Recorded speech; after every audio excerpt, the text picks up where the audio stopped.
And she goes, "Is there any other questions you got?" I said, "Yeah, can you tell me its name?" It's like, what the hell?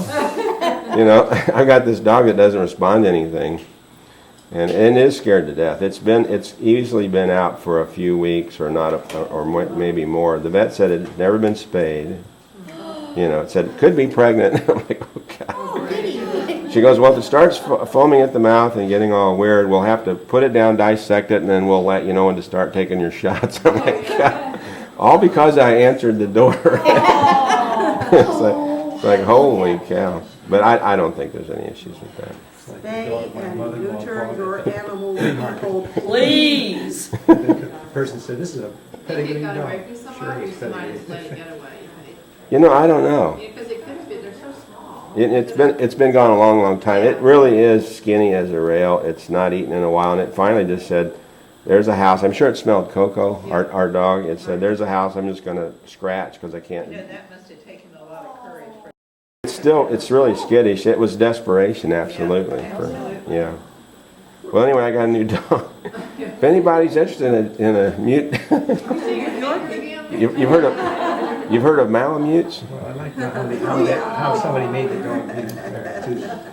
Well, you know, I asked the vet that. I said, how does the dog get mute? And they said it's a mute point. You know, sorry. Yeah.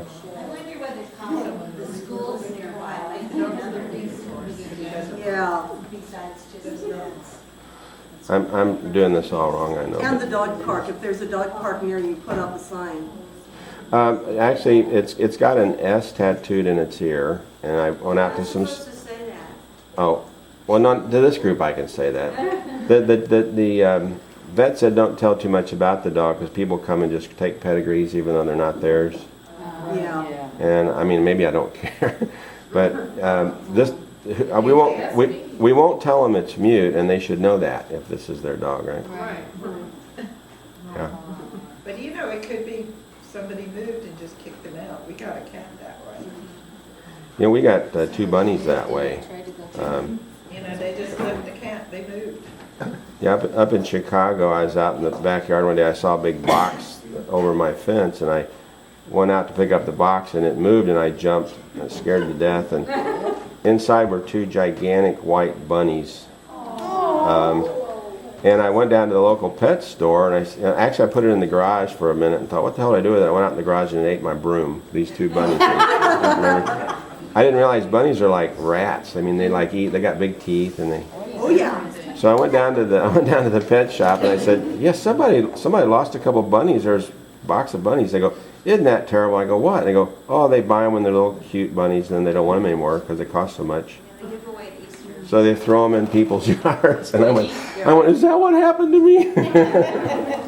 It's true. So another $50 later, I'm leaving the pet shop with the watering jug and the food and the little cage. And So what happened to the rabbit? we gave them to a preschool. We gave them one to one school, one to another, and the kids loved them, and they took care of them, and I don't care what happened to them. I suppose it's better than the neighborhood I used to live in Texas. Every February, you'd start seeing all the little cute baby goats around. And then come April, right at Easter, you'd smell cabrito. Yeah. Really? Oh, yeah. And it was good cabrito, too. Just don't think about where it came from. Yeah, exactly. Is this the cone, Don? Yeah, I'm making the cone that makes the neck, and this is what takes too darn long. But that's all right. Let's see. I'm a little bit afraid to put too much on this torch. I'm not. I burned out a miner, and I loved it forever. Like a neighbor's torch? You burned out one miner? Yeah, the little holes just burned out. Oh, wow. Yeah. You were running it really, were you doing Boro on it? That you were Probably. I had roasting goats. You know. rabbits, awesome. Yeah. Goat kebabs. Well, anyway, so my whole day has been dog. Strange mute dog. And it won't really come. I got this morning when it came to me to put a leash on it to go for a walk, and it won't come to me anymore after that. But if it wants to go for a walk, it will come to me. It comes to Shannon. A little bit easier. But it is cute as the dickens. Can you imagine not being able to talk, a dog that can't talk? If you want, send me an some, because I foster dogs, and I get some of the really starved ones or the puppy mill dogs that react that way, and I'll send you some of the handouts that a Dr. Golden gives for dealing with the really skittish ones like that. Oh, got a big hole in it. Kevlar. Yeah, I am going to spend probably, well, I need to keep track of the dog for 2 weeks while my finger heals. I got a bunch of air bubbles.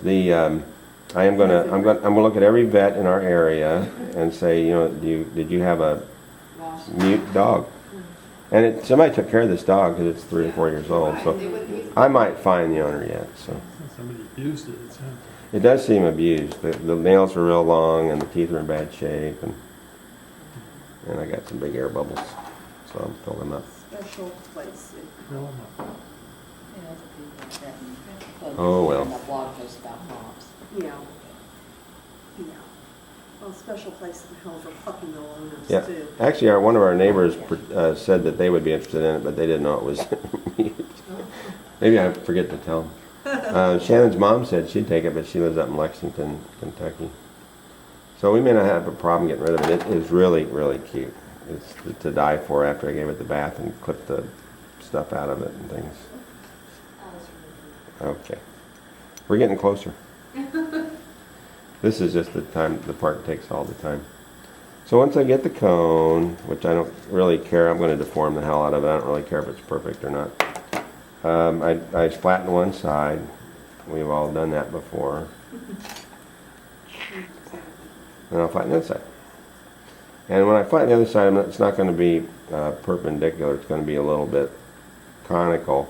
And the thin side against the thick side is going to be the front. So I kind of do that. And this is where I let a little gravity do the job. That was one thing that we learned in the Mickelson class. He talked a lot about gravity, is the